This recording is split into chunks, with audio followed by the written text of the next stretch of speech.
Hi friends, நான் உங்கள் ராஜலட்சுமி. இன்னைக்கு வந்துட்டு மார்னிங் பிரேக்ஃபாஸ்ட்டுக்கு வந்துட்டு ட்ரெண்டிங்ல போயிட்டு இருக்க வேர்க்கடலை சட்னி தான் செய்ய போறோம். எப்படி செய்யலாம்னு பார்க்கலாமா? வாங்க போலாம். எண்ணெய் சட்டி வச்சாச்சு. இப்போ வந்துட்டு எண்ணெய் ஊற்றிக்கலாம் கொஞ்சமா. இந்த அளவுக்கு போதும். கடலைப்பருப்பு கொஞ்சம், வேர்க்கடலை கொஞ்சம், இதை வந்துட்டு போட்டுக்கலாம். இதை வந்து நல்லா வறுத்துக்கலாம்.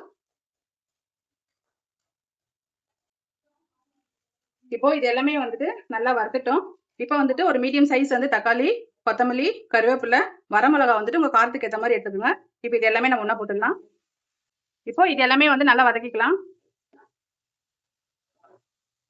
இப்போ பாருங்க, எல்லாமே வந்துட்டு நல்லா வதக்கிட்டோம். இப்போ இது ஆற விட்டு நம்ம வந்து அரைச்சிக்கலாம். கொரன்னு கொஞ்சம் ரொம்ப கொரன்னு இல்லாம ரொம்ப சாஃப்டாவும் இல்லாம மீடியமா வந்துட்டு நம்ம இதை அரைச்சி எடுத்துக்கலாம். இப்போ இது கொஞ்சம் ஆறட்டும். இப்போ நம்ம வறுத்து வச்சிருக்க இந்த வேர்க்கடலை மசாலா வந்துட்டு ஆறிடுச்சு. இப்போ மிக்ஸி ஜார்ல போட்டுக்கலாம்.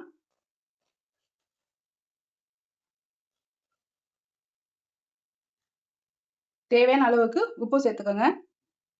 இப்போ இது எல்லாமே வந்துட்டு பேஸ்டா வந்துட்டு அரைச்சிட்டு வந்துடலாம். ஸோ நம்ம மிக்ஸியில் வந்துட்டு இந்த மாதிரி பதத்தில் வந்துட்டு அரைச்சிக்கோங்க. இப்போ இதுக்கு ஒரு தாளிப்பு கொடுத்துடலாம். எண்ணெய் ஊற்றி கடுகு போட்டு தாளிப்பு கொடுத்துடலாம். ஸோ சூப்பரான வேர்க்கடலை சட்னி ரெடி ஆயிடுச்சு. சாப்பிட்டு பார்க்கலாமா?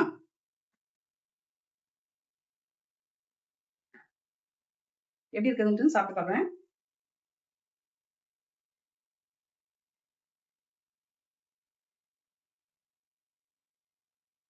நிஜமா ரொம்ப சூப்பரா இருக்கு. 2 தோசை சாப்பிடுறவங்கலாம் தாராளமா 6, 7 தோசை கூட சாப்பிடுவாங்க. மறக்காம வந்துட்டு நீங்க இதே மாதிரி செஞ்சு பார்த்துட்டு கமெண்ட் பாக்ஸ்ல கமெண்ட் பண்ணுங்க, லைக் பண்ணுங்க, ஷேர் பண்ணுங்க. நெக்ஸ்ட் ஷார்ட்ஸ்ல பார்க்கலாம். Bye, take care, love you all.